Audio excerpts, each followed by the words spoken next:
Hello, in this video I'm gonna show you how to turn on low power mode on a Mac.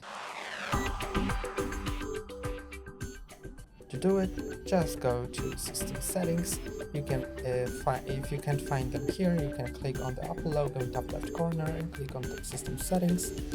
Then go to Battery, and now at the very top you can see the low power mode, and you can set it to never, always, only on battery, or only on power adapter.